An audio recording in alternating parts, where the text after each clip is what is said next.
Hi friends, இன்றைக்கி நம்ம கிச்சனில் மஷ்ரூம் கிரேவி தான் செய்ய போகிறோம். இந்த கிரேவி செஞ்சிங்கன்னா அடுத்து சிக்கன் கிரேவியே செய்ய மாட்டீங்க, அந்தளவுக்கு டேஸ்ட்டாக இருக்கும். இது செய்கிறதுக்கு 2 பேக்கெட் அளவுக்கு மஷ்ரூம் எடுத்திருக்கேன்.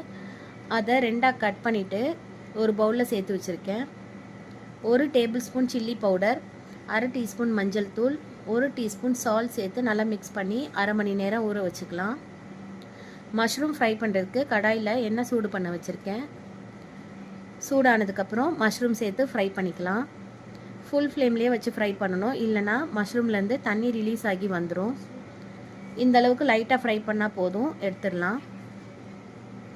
கிரேவி செய்கிறதுக்கு கடாயில் 6 டேபிள் ஸ்பூன் அளவுக்கு எண்ணெய் சேர்த்துருக்கேன். எண்ணெய் சூடானதுக்கப்புறம் 1 டீஸ்பூன் சீரகம் சேர்த்துக்கலாம். 3 வெங்காயத்தை கிரேட் பண்ணி சேர்த்துக்கிறேன். இந்த மாதிரி கிரேட் பண்ணி சேர்க்கறதுனால வெங்காயம் சீக்கிரம் வதங்கி வந்துடும். வெங்காயம் இந்த அளவுக்கு வதங்கி வந்ததுக்கப்புறம் அதில் 1 டீஸ்பூன் இஞ்சி பூண்டு பேஸ்ட் சேர்த்து நல்லா மிக்ஸ் பண்ணிக்கலாம். பச்சை வாசனை போனதுக்கப்புறம் 1 டீஸ்பூன் சில்லி பவுடர், 1 டீஸ்பூன் தனியா பவுடர் சேர்த்து மிக்ஸ் பண்ணிக்கிறேன். 2 தக்காளியை கிரேட் பண்ணி சேர்த்துக்கலாம். இந்த மாதிரி வெங்காயம் தக்காளியை கிரேட் பண்ணி சேர்க்கறதுனால கிரேவியோட டெக்ஸ்சர் நல்லாயிருக்கும். 1 டீஸ்பூன் சால்ட் சேர்த்துக்கிறேன்.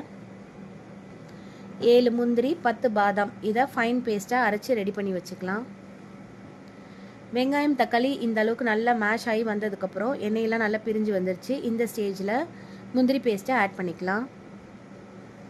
1 கிளாஸ் அளவுக்கு தண்ணி சேர்த்து மிக்ஸ் பண்ணிவிட்டு நல்லா கொதி வந்ததுக்கப்புறம் 1/2 டீஸ்பூன் கரம் மசாலா, ஃப்ரை பண்ண மஷ்ரூம் சேர்த்து மூடி வச்சுக்கலாம்.